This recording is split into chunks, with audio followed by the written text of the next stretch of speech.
In this video, we will talk about one aspect of life that may turn out to be more difficult than it seems at first glance. Living near your children in old age, it seems like a natural and right choice. It's an opportunity to be closer to family, to help them, to watch the grandchildren grow, and to feel support in old age. But does this always lead to happiness and harmony? Could such a life become a source of stress, a loss of freedom, and even suppression?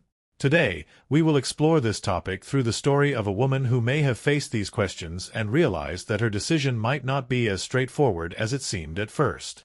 Meet Maria. She was widowed a few years ago, and after her husband's death, her life changed. The large house, which was once filled with laughter, noise, and joy from family gatherings, now seemed empty and cold. The children had grown up, each with their own family. Her eldest son, Jose, lived with his wife Laura and their 2 children in another city. Her younger daughter, Sophia, was also married and had 2 small children. They had repeatedly invited her to move in with them, saying, "Mom, you'll be better off with us. We have a large apartment, and you'll always be close to the grandchildren. You won't be lonely, and it will be easier for us with your help." Initially, Maria hesitated. She loved her freedom and her home, but loneliness began to weigh her down. Day by day, she increasingly felt that her life no longer had meaning. All her friends already had their own families or, like her, were left alone. Every day was the same. She would wake up in an empty house, make herself coffee and breakfast, and look at old photos of her children and grandchildren, whom she saw only on holidays or major weekends. Her heart filled with sadness and a desire to be closer to her family, to feel needed and important once again. One day, as Maria was sitting in the kitchen with another cup of coffee, she called her daughter. Sophia was glad to hear from her and repeated her invitation. "Mom, Jose and I have long wanted you to move in with us. You'll be better off living with us rather than alone in that huge house." After some brief consideration, Maria decided it would be the right step. Her heart filled with hope and joy. "I'll be close to my children," she thought. "I'll help with the grandchildren, make breakfast for them, walk with them in the park. It's a new beginning." And she began packing her things. The move was a joyful event for the whole family. Sophia helped her with the relocation, and the children eagerly awaited their grandmother. They prepared a room for her, talking about how everything would now be different. "You'll be a part of our family, and you won't have to be alone anymore," they assured her. The first few months were indeed wonderful. Maria felt needed and useful. In the mornings, she made breakfast for everyone, got the grandchildren ready for school, and helped Sophia around the house. Her days were filled with hustle and care, which seemed to her a joyful responsibility. She felt that she was living a full life again. The children were grateful for her help, and the grandchildren were happy to have her around. This is true happiness, Maria thought. But over time, she began to notice that the life that once seemed ideal gradually turned into a routine. The days blurred together, and each day became like the last. Every morning, she made breakfast, got the children ready for school, cleaned the house, helped Sophia with dinner, and once again put the children to bed. Initially, these duties brought her joy, but with each passing week, she began to feel tired. Her once active and vibrant life was now dedicated to others, and there was no time left for herself. One day, as Maria was making dinner, she overheard a conversation between Sophia and her husband Carlos. Carlos said, "The kids don't really like this soup. Could Maria make something else tomorrow?" Maria froze for a moment. She felt that her efforts were not appreciated enough. She had given all her energy to help the family, and now her duties had become so habitual that they didn't even elicit gratitude. These words might seem insignificant, but for Maria, they were a signal. She felt that she no longer controlled her life, that her needs and desires no longer mattered. She was no longer the master of her time, her space. Her life was now subordinated to the schedule of others. This situation is familiar to many elderly people.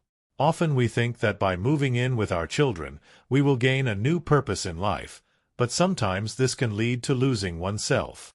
We start to feel that our needs are less important than those of our relatives, and as a result, we may feel that we've lost our freedom and independence. Psychologist Erik Erikson spoke a lot about the importance of autonomy in old age. He argued that when a person loses the ability to control their life and make independent decisions, it can lead to depression and an identity crisis. Maria began to feel this. She no longer had time for herself, couldn't independently decide how to spend her day. Her role in the family had turned into that of a helper, and she felt that her own life no longer mattered. One morning, while making pancakes for her grandchildren, Maria suddenly realized that she couldn't remember the last time she could just sit with a book or go for a walk. Her life was entirely consumed by caring for others, and she no longer had time for herself. This realization shocked her. She recalled the times when she was younger, when she could decide how to spend her day, when she pursued her own interests and hobbies. She realized that she had lost herself in all these responsibilities. Maria decided that she needed to change something. She started with small steps.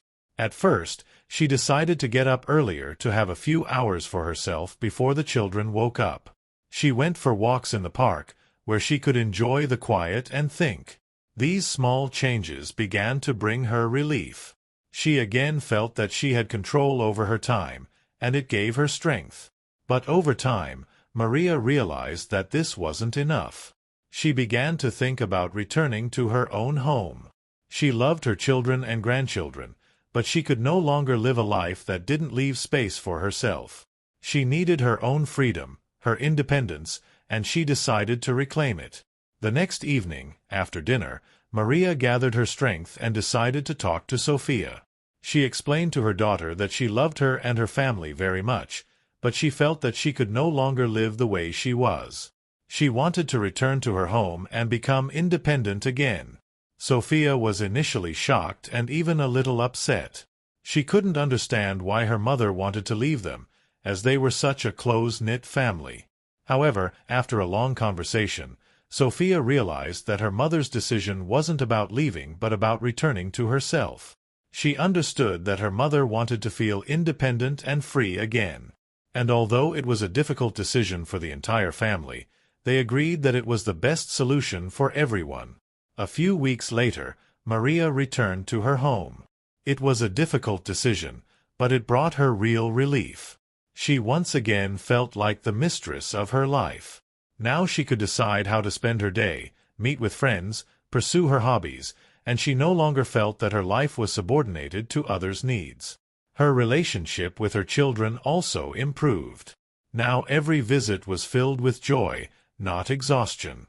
The grandchildren were happy every time they saw their grandmother, and Maria no longer felt drained. She had more energy and time for herself, which allowed her to enjoy time with her family even more.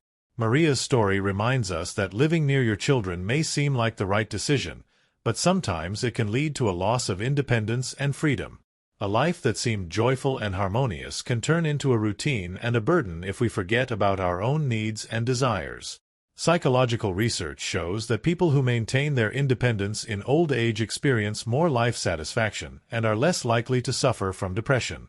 They have more energy, feel less lonely, and have better control over their health. Maria became living proof that independence and freedom can be the key to a happy life at any age.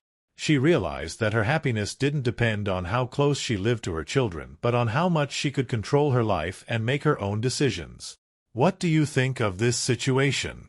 Is it possible to find a balance between helping family and maintaining personal independence? Is it important to keep your freedom in old age, even if it means living separately from your children? Share your thoughts in the comments. If you liked this story, don't forget to subscribe to the channel and hit the bell to not miss new videos. Life is a journey, and each of us has the right to decide which path to take. Remember that independence is not a luxury but a necessity for a happy and fulfilling life at any age. See you next time.